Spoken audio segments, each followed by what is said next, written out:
Buenos días tengan todos. ¿Pueden tomar sus asientos, por favor? Yo no sé aquí cuántos de los que estamos. Yo me acuerdo que crecí con la famosa oración. No sé cuántos se la sepan acá. Gracias, Arturo. Una oración muy sencillita que yo todas las noches la repetía. Yo no sé si los que están aquí se la saben. No estoy diciendo que es un modelo a orar a partir de. Pero yo más o menos me acuerdo que decía: angelito, angelito, algo así, ¿verdad? Mi dulce compañía, no me desampares ni de noche ni de día. Y esa era oración así de cajón que mi abuelita nos marcaba. Hay que repetirlo. Entonces nosotros nos acostábamos con eso: angelito de mi guarda, mi dulce compañía, no me desampares ni de noche ni de día. También he tenido una tía abuela, creo que esa tía abuela era turca, no sé cómo es mi tía abuela si yo no soy turco, pero era la tía abuela que también nos enseñaba cosas de esta naturaleza, ¿no? Ella decía, cuando había muchos rayos y truenos, decía, ¿cómo decía? Santa Bárbara, doncella, líbranos de esta centella, como libraste a Jonás del vientre de la ballena. Eso quiere decir que no tengo tan mala memoria. No quiere decir que lo van a hacer a partir de ahora. Ay, ¿cómo era la oración que nos enseñó el pastor? Estoy diciendo de antes de. Vamos a orar y vamos a comenzar esta predicación esta mañana. Padre, muchas gracias porque nos das el privilegio, la dicha, la bendición. No nos cansamos, Señor, de darte las gracias porque podemos venir libremente, Señor, sin ningún impedimento físico, ningún impedimento legal para venir y adorarte, Señor, como solo tú te mereces. Solo tú, Señor, a ti sea la gloria, no a nosotros, oh Señor, sino a tu nombre. Y eso es lo que venimos, Señor, y por ello te damos gracias. Y al abrir tu palabra, Señor, abre nuestros ojos para entenderla. En el nombre de Jesús, amén. Y ustedes dicen, ¿por qué, pastor, no está comenzando con estas ilustraciones angelicales? Porque la Biblia habla de ángeles, ¿no?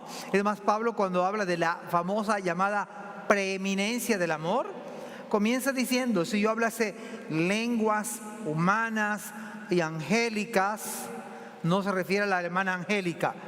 Y angélica se refiere al lenguaje angelical. Y no tengo amor, nada soy. Entonces en la Biblia vemos ángeles. El ángel que le anunció a María que iba a concebir por obra del Espíritu Santo. Y hay varios casos en la Biblia de ángeles, seres angelicales. Y yo creo que en su lectura, sea en Clevi con nuestro hermano Luis, o con los jóvenes en su lectura bíblica de Machen, algo así, o las mujeres en su lectura bíblica, no importa, lo que importa es que la iglesia lea la palabra, ¿no? Hermanos, estamos leyendo la Biblia, gloria a Dios. Y si a uno le gusta Clevi, amén. Si los jóvenes están llevando Machen, amén, pero que toda la iglesia lea la palabra. Eso es lo importante. Amén.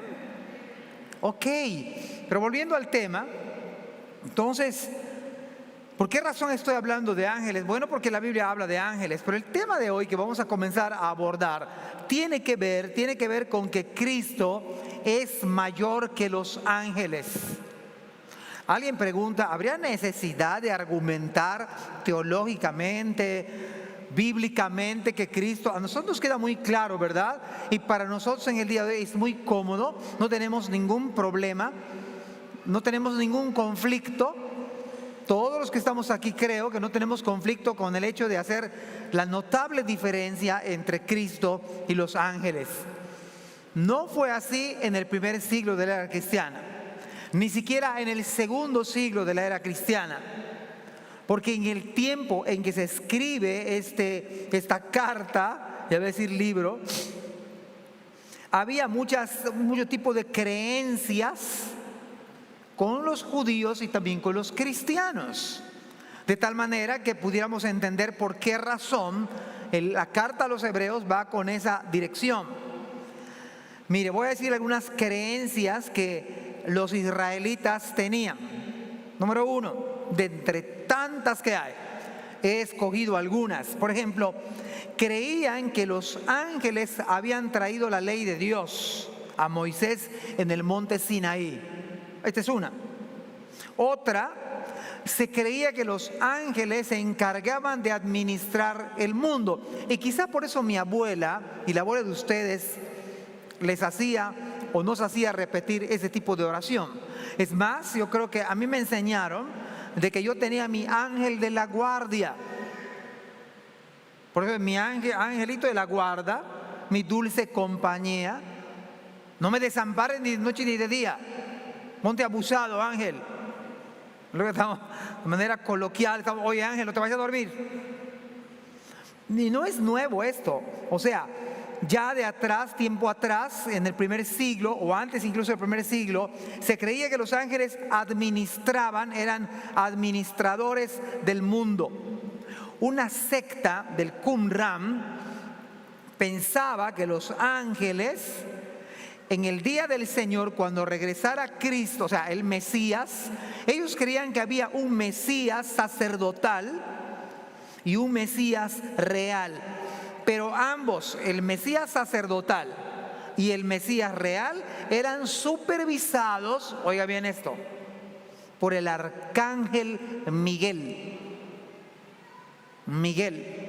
Es más, hay una serie de nombres, unos bíblicos, otros extrabíblicos: Gabriel, Miguel, Yuriel y otros con la terminación de él, que digamos de alguna manera se refiere a Dios. Entonces imagínense que la venida del Mesías se contemplaba con un Mesías sacerdotal y otro Mesías real, pero estaban sujetos esos Mesías al arcángel Miguel. Esto es una herejía. Pero eso se creía en el círculo, en el ambiente donde escribe esta carta a los hebreos.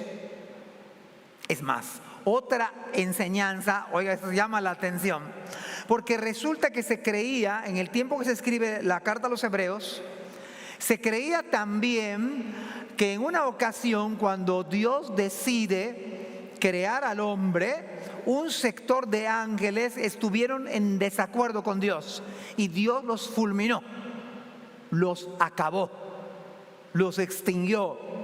Es extrabíblico, aclaro, es lo que se creía. Entonces usted va, cuando yo lea el versículo 4, el versículo 5, usted y yo vamos a tratar de entender un versículo complejo, profundo, pero un versículo muy interesante. También se creía que los ángeles del Señor, una especie de, como por ejemplo los 24 ancianos y un grupo selecto de ángeles, formaban una especie de concilio, angelical, de tal manera que cuando dice la Biblia, hagamos al hombre a nuestra imagen y semejanza, se cree que se lo dijo Dios al concilio de ángeles para que estos ángeles autorizaran, tipo sesión de negocios más o menos, ¿no? Pero esa era la creencia de que los ángeles tenían que autorizar.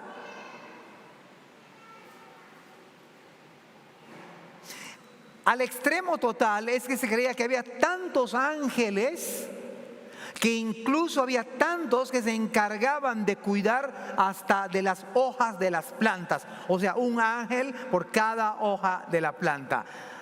Entonces, cuando veamos ahorita el versículo 4, estoy preparando el terreno para que cuando usted lo lea, vamos a entender un poquito mejor por qué razón la carta a los hebreos está escrita de esta manera.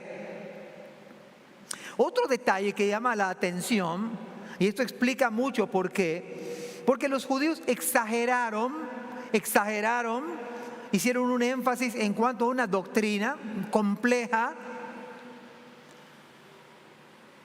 pero acerca de lo voy a decir nada más a modo de ¿cómo se llama? Mención. Acerca de la trascendencia de Dios, que significa que exageraron porque pensaron que Dios está tan distante que era más fácil comunicarse con los ángeles. O sea que los ángeles, es más fácil llegar a los ángeles porque Dios estaba tan lejos, tan ocupado. o tan desasociado de la humanidad que era más fácil recurrir a los ángeles. Ahora bien, vámonos por favor al versículo 4 del capítulo 1 de la carta a los Hebreos. Y entonces quizás vamos a empezar a entender por qué razón el autor anónimo escribe de esta manera. Dice la palabra del Señor, versículo 4: hecho tanto superior, aparece la palabra superior. De hecho, la palabra superior aparece 13 veces en la carta a los Hebreos. Esa palabra superior la vamos a ver como un énfasis, como una melodía en la carta a los Hebreos. Si aparece 13 veces la palabra superior, había que ver en qué momento se habla de superioridad. Pero superioridad significa estar por encima. Eso significa superior. Así que cuando usted lee que Cristo ha sido hecho tanto por encima a los ángeles, o sea, todas las creencias que no eran bíblicas, Cristo estaba colocado por encima. Era necesario escribir de manera puntual. Y luego dice la palabra del Señor: cuanto heredó más excelente nombre que ellos. Estos calificativos son importantes. Estos detalles son valiosos. En este sentido, tengo que irme, por supuesto, a Hechos capítulo número 4, versículo número 12, y va a ver por qué el nombre es más excelente. Dice Hechos 4:12: y en ningún otro hay salvación, porque no hay otro nombre bajo el cielo dado a los hombres en que podamos ser salvos. Eso ni Miguel, ni Gabriel, ni todo el ejército celestial, ningún otro ángel se puede hallar la salvación sino en Cristo Jesús. No hay otro nombre. Por eso es superior, por eso su nombre es más excelente, más. Ahora, Job 1:6 dice: un día, eso quiere decir que también no son omnipresentes. Un día vinieron a presentarse, se desplazaron. O sea, tienen limitantes, pero son más poderosos que ustedes y que yo. También en el capítulo 2 del libro de Job, versículo 1, dice: aconteció que otro día vinieron otra vez los hijos de Dios para presentarse delante de Jehová. Otra vez reciben el título de hijos. Y en Job capítulo 38, versículo número 7, dice: cuando alababan todas las estrellas del alba, y mire qué interesante, y se regocijaban todos los hijos de Dios. O sea que los ángeles se pueden regocijar justamente como nosotros. O sea, pueden tener gozo. Es más, en el Evangelio de Lucas habla de que cuando un pecador, dice que hay gozo delante de los ángeles cuando un pecador se arrepiente. Aunque yo creo, al igual como lo comenta Spurgeon, que el que se goza es Dios, pero también se gozan los ángeles con Dios. El punto acá que la Biblia habla de que los ángeles de Dios son sus hijos. ¿Y cuál es la diferencia notable entre Cristo y los ángeles? Bueno, la diferencia notable es que estos hijos de Dios fueron creados. Cristo Jesús no fue creado. No fue creado. Y es en ese sentido que la abismal diferencia en esta pregunta que hace el autor: ¿a cuál de los ángeles dijo Dios, mi hijo eres tú? A ninguno. Cuando se habla de los ángeles se habla en forma plural. Vinieron a presentarse los hijos de Dios. Ahora bien, ¿ustedes y yo somos hijos de Dios? ¿Sí o no? ¿Cuántos somos hijos de Dios aquí por la gracia del Señor? Hermanos, es una bendición que seamos hijos de Dios y además somos coherederos con Cristo. Esa parte nos emociona.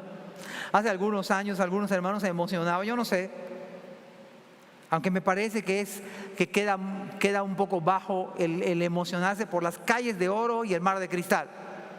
Quizá afloró un poco nuestra codicia otra vez, ¿no? Porque algunos hermanos se emocionaron en un tiempo, porque imagínense, aunque no creo que sea literal eso, son figuras literarias, calles de oro y mar de cristal.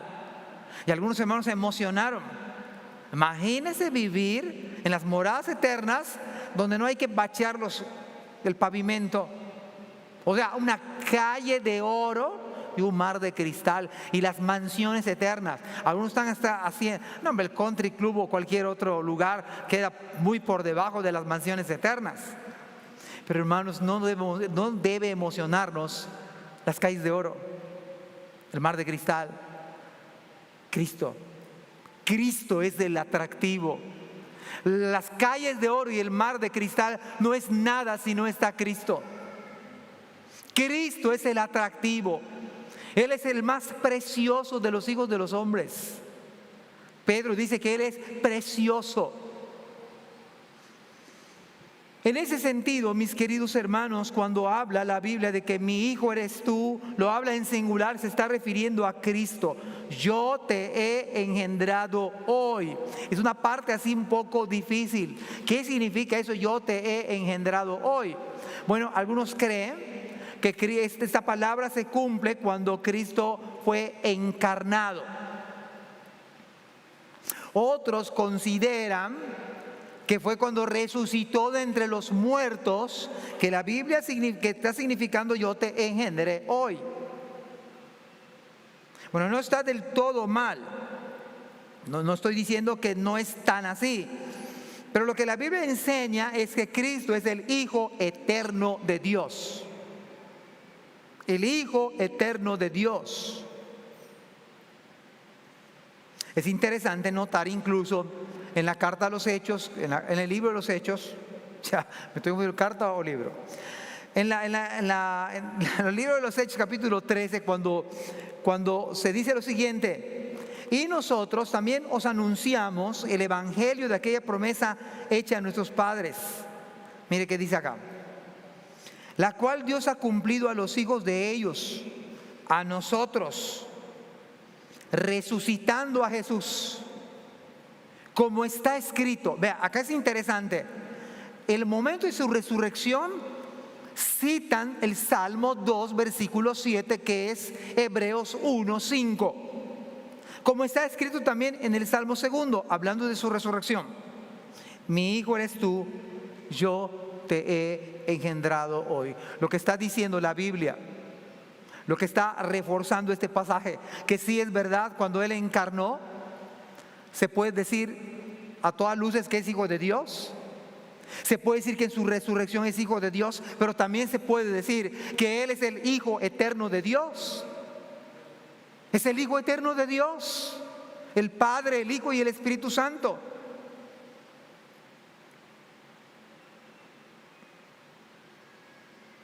Hebreos capítulo 5, versículo 5: así tampoco Cristo se glorificó a sí mismo haciéndose sumo sacerdote, sino que Él le dijo, vuelve a citar Salmo 2:7, tú eres mi hijo, yo te he engendrado hoy. Dicho de otra manera, esta palabra está dando un aval, está diciendo: el Mesías es verdaderamente el Hijo de Dios. ¿Sabe por qué mataron a Cristo?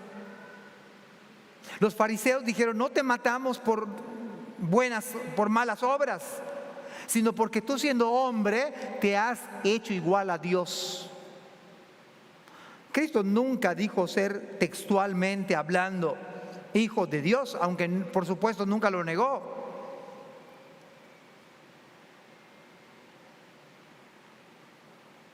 ¿Sabe cómo comienza el Evangelio de Marcos? Dice: el principio del Evangelio de Jesucristo, Hijo de Dios.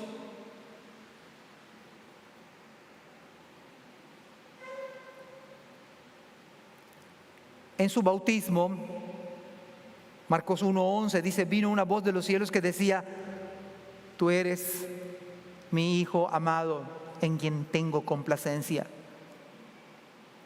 En su transfiguración de Marcos 9:7, entonces vino una nube que les hizo sombra y desde la nube una voz que decía: este es mi Hijo amado. Mire, yo creo que aquí viene la lección práctica para nosotros. Si Él es el Hijo amado, Marcos describe un hombre que tenía una viña y la arrendó y mandó a sus empleados para que le dieran su propiedad, y a esos los mataron. Y mandó a otros y también los mataron. Entonces dijo el dueño: voy a mandar a mi hijo, va a ir mi hijo, y seguramente a él sí le van a hacer caso. Pero fue al revés. Dijeron: viene el hijo, lo vamos a matar también. Y le dieron muerte. Y luego viene la aplicación: cuando venga el Hijo del Hombre, ¿qué va a hacer con estos hacendados? Aparte de la lección práctica para la iglesia, si Cristo es Hijo de Dios, usted y yo le estamos oyendo.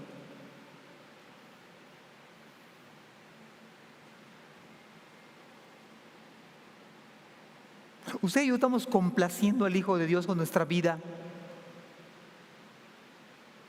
Amados hermanos, hoy como nunca en la iglesia hay tantas oportunidades para servir.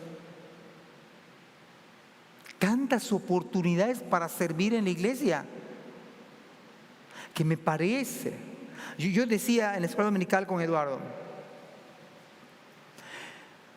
los hermanos no están conscientes de las bendiciones que tenemos en el día de hoy. No es que sea muy inconsciente, no quiero verlo desde el lado positivo. No es que sea como que qué les importa, pero me parece que no está muy consciente de lo que la iglesia hoy por hoy está viviendo.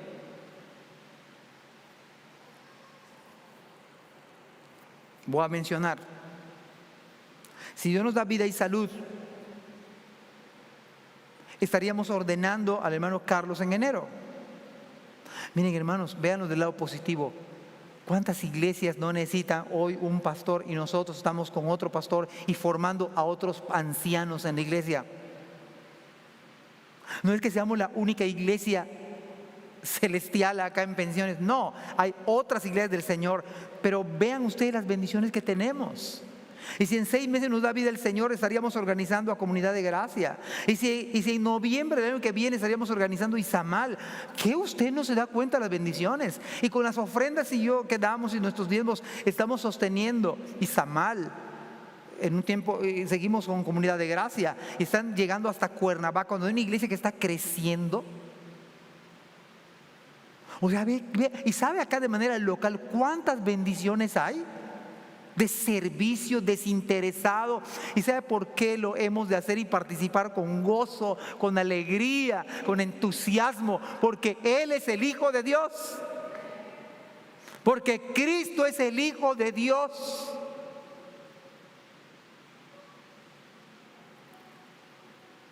Hermano, yo anhelo ver a la iglesia con una disposición así, todos. ¿Sabe que hay un grupo nuevo de la iglesia que viene con una fuerza? Y algunos hermanos no, por eso les digo que quiero ser conscientes de esto. No están conscientes de esto. Tantas bendiciones que Dios nos da a nosotros, tantos privilegios que Dios nos da. En mis finanzas es la preeminencia. Vea cómo la enseñanza cobra verdad en mi vida. En mis finanzas es la preeminencia.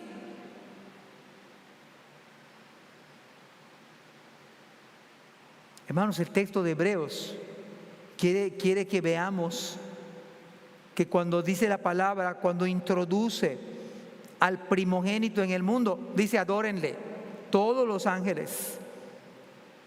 Esto está tomado del Salmo 89, versículo 27 y 29.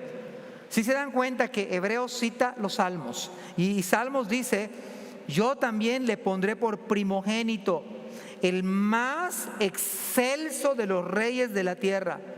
Para siempre le conservaré mi misericordia y mi pacto será firme con él. Pondré su descendencia para siempre y su trono como los días de los cielos.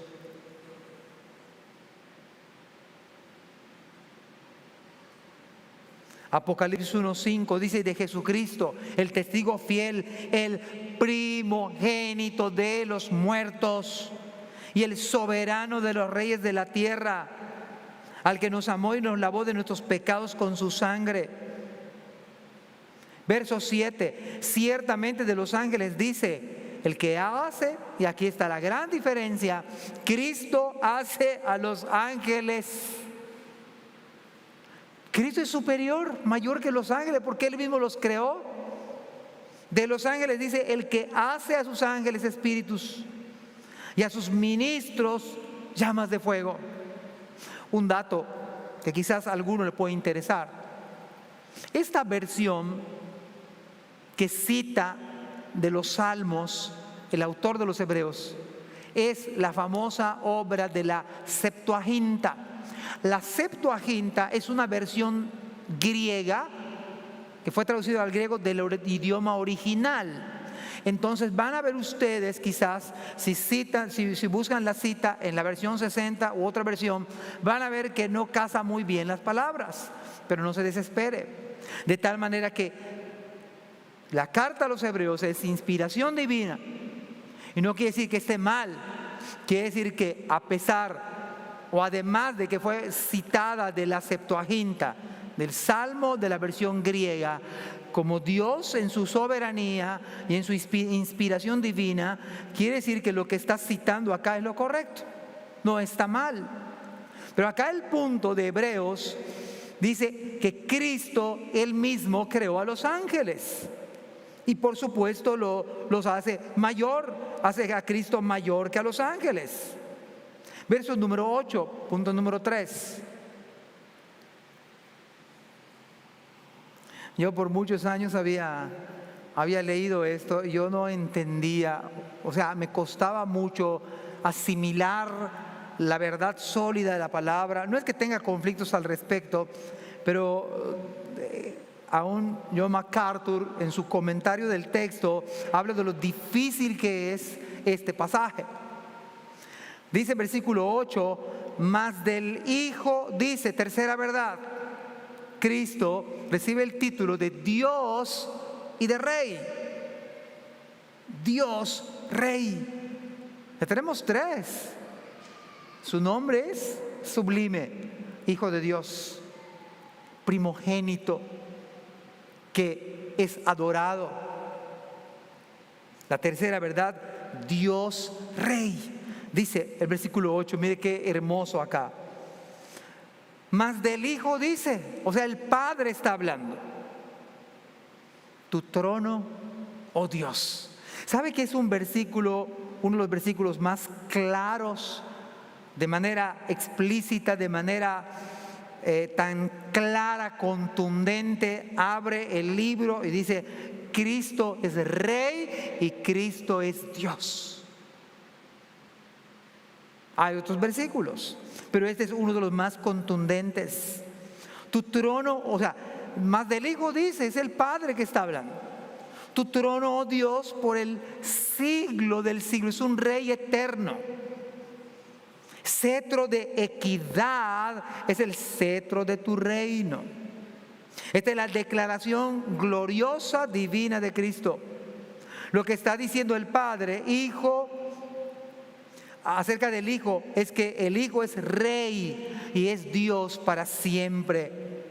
Pero ¿sabe qué otra cosa está diciendo acá la palabra? Es que Cristo está, y lo creo, hermanos, y eso es de la manera práctica, Cristo está gobernando en este momento de manera plena, total, nuestras vidas.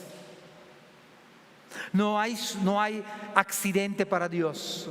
Dios está gobernando, incluso su iglesia, Él es la cabeza, Él está gobernando. Ahora imagínense cuando de manera plena y total, o sea, cuando le veamos, sin embargo está gobernando, aunque no le veamos. Y yo creo que acá en este pasaje, creo que muchas de nuestras batallas de incredulidad se dan si nosotros abrazáramos este versículo, tu trono, oh Dios, por el siglo del siglo, cetro de equidad, es el cetro de tu reino. Me parece que uno de los grandes conflictos es si creemos a la palabra o dudamos de la palabra o no creemos la palabra. Porque si Él es rey y Dios y está gobernando, ¿no acaso dijo Cristo, no os afanéis por vuestra vida? ¿Qué habéis de comer? ¿Qué habéis de beber? Mira las aves de los cielos, ni siembran, y Dios las alimenta. Por nada estéis afanosos. Esto no quiere decir que los hermanos vamos a poner nuestra hamaca y a mecernos para ver quién nos va a dar dinero. Me parece que la cultura bíblica es la cultura del esfuerzo, donde los hermanos nos esforzamos a trabajar hasta el agotamiento. Sin embargo, la última palabra la tiene el Señor. No me tengo que afanar porque la literal, Dios ha provisto siempre. Comentaba anoche con unos hermanos, a manera de testimonio. No tenía muchos años que llegué a Mérida. Teníamos necesidad económica, mi familia, mi hija era una bebé. Y en antigua tienda de Superman me ofrecieron un puesto donde iba a ganar muy bien, una de las gerencias. Tengo formación de ingeniería civil desde mi secundaria, aunque me gradué de otra cosa. Pero había un detalle. Aunque iba a ganar bien, estábamos comenzando la otra iglesia en la casa, la sala era el auditorio y uno de los cuartos era el salón de clases. Estábamos comenzando la iglesia en cero. Pero si yo aceptaba ese puesto, yo no podía estar continuando la iglesia. Así que opté por un trabajo honesto, sencillo, básico. Yo estaba feliz porque el viernes ya tenía algo. No era el sueldo de la gerencia, pero el domingo yo estaba en la casa del Señor. ¿Y sabe qué? Dios nunca nos ha dejado. Nos ha dado de más. Hermanos, este es el secreto. Y este es el asunto de nuestros conflictos, que a veces dudamos, no creemos que Dios va a proveer. Estamos afanados. No estoy diciendo que dejes de trabajar. Estoy diciendo que lo que de la Biblia dice, echando toda vuestra ansiedad sobre Él, porque Él tiene cuidado de vosotros. Nuestro conflicto es que no creemos a veces que Cristo es Rey y que es Dios por siempre.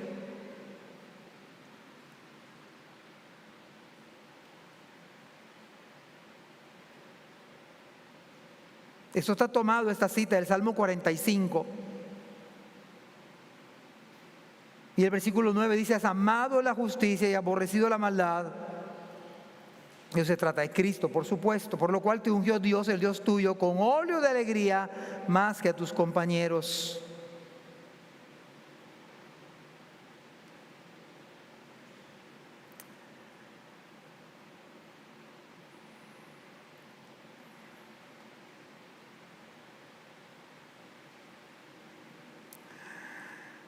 Yo le decía a mi esposa, finalmente, voy a terminar aquí. Nosotros no tenemos problema cuando pensamos en la herencia que vamos a tener con Cristo. No somos coherederos con Cristo. Nos entusiasma esa idea. ¿Usted se acuerda cuando los hijos de Zebedeo, aquella mamá, como lo haría cualquier mamá, ¿verdad?, que se le acerca al Señor y dijo, Señor, y yo decía una noche de oración hace muchos años, varios años acá, decía, como cualquier mamá de la iglesia, fíjese que esta hermana no hizo todo mal. Ella fue ahora, se dirigió a Cristo, a la persona correcta. Ella oró y le pidió a Cristo. ¿Dónde estaba el problema? Si era la persona correcta, hizo la oración correcta, pero el motivo incorrecto. Señor, te pido un favor, que en tu venida uno de mis dos hijos se siente a tu derecha, el otro a tu izquierda. Mire que cualquier hermana pediría lo mismo para sus amados hijos, ¿no? Bueno, pueden tomar el vaso con que bebo, dice el Señor, o ser bautizado con el bautismo que yo fui bautizado. Pero el sentaros a mi derecha y a mi izquierda, sabe que nuestro conflicto, hermanos, no es el mar de cristal, no, ese no es nuestro conflicto. Nuestro conflicto es que este versículo que habla de que Él es el Rey, que Él es que tiene su trono, nuestro conflicto es darle al Señor en todo la preeminencia. Me parece que este es nuestro gran conflicto. Porque hay áreas donde no queremos darle al Señor toda la gloria. O sea, si Él es Rey y Él es Dios, ¿hay algún hermano miembro de la iglesia o de la iglesia que vamos a poner condiciones para servirle? A ver, Señor, si me parece lo que me van a decir, lo voy a pensar. Me parece que no hemos entendido bien la verdad acerca de si Él es el Hijo de Dios, si es el primogénito,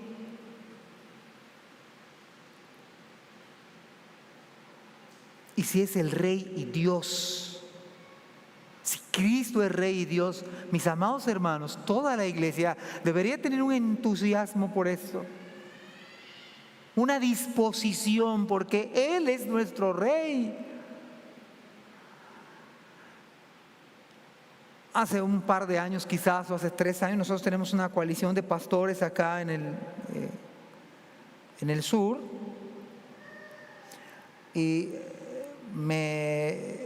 yo había leído el Salmo 2 muchas veces lo había leído, pero la verdad es que cuando lo leyeron en la NBI, a mí me dejó prácticamente frío, y se quedó en mi mente totalmente ese pasaje bíblico, el Salmo 2 en la NBI, porque la NBI sabe qué dice. Lo voy a leer. Dice: yo proclamaré el decreto del Señor, tú eres mi hijo, me ha dicho, hoy mismo te he engendrado. Y mire cómo dice acá: sirvan y el Dios eterno. Oh, mis amados hermanos, si en esta mañana pudiéramos hacer exactamente lo mismo, bésenle sus pies. Y besar sus pies es la posición correcta para los creyentes, donde no pongamos peros, moños, desidia, indiferencia, apatía. Es un privilegio besar los pies. Es un privilegio llorar, porque Él es Dios y hay que servirle. Que Dios nos bendiga. Amén.